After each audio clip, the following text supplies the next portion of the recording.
तर नमस्कार मित्रांनो, सकाळ झाली. उठला बादशाह म्हणजे आपला ओम्याने काढला गाडी आणि थेट गेला दुकानात.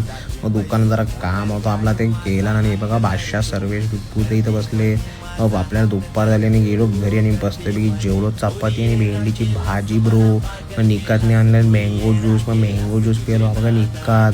मग जरा छोटूला कॉल केला संध्याकाळी, जरा गेलो गाडी आणायला. निकात बघा गेल्या मॅचमध्ये आऊट झाला डायरेक्ट. काय खेळत नाही भाई, उगाच आपला. मग नंतर जरा वॉच तुटलेला, परत मग वॉच रिपेअर करायला गेलो. काकाने आपला वॉच रिपेअर केला. मग तिकडनं थेट बंटी वाशाला घेऊन गेलो बुट्टा लॉलच्या रोडला. कारण का तिथंच आपल्याला जरा निवांत वाटतो, बाकी काय नाही. मग ही बघा दादाची जरा प्रेस्क्रिप्शन कसा मस्तपैकी आता येईल कंपनी आणि सुट्टी घेईल बघा कसा.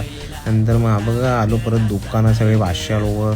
नंतर मग गेलो घरी जेवायला. जेवलो मस्त की आमटी भात पापडनी भेंडी आणि चपाती ना मेरी जान. मग जरा बोललो ताळ्यावर जाऊ, सगळी बादशाह लोक इकडे जमली ताळ्यावर. आता जरा चर्चा होईल आयुष्यात पुढं काय करायचं. मग त्यानंतर भेटले आज्या आणि सचिन आणि दादा बघा असं चोपते बघा आईस्क्रीम भाई. आणि इकडं बघा कोण आले भाई, भरपूर दिवसांनी आले साळवी बादशाह. आज तो मुंबईला. मग गेलो जरा मॅचेस बघायला. आणि हवा कसे 32 दाखवते तो बघा. आता हसल बघा तो बघा. मग आला आपला आनंद अंबानी विश्वावर, त्यांनी दिलं आपल्याला आईस्क्रीम भाई. नाद नाही तो आता बघतोय इकडं दोघांचं गेम चालू, यानं काही पडलीच नाही. मग गेलो घरी आणि आता गुड नाईट ना मेरी जान.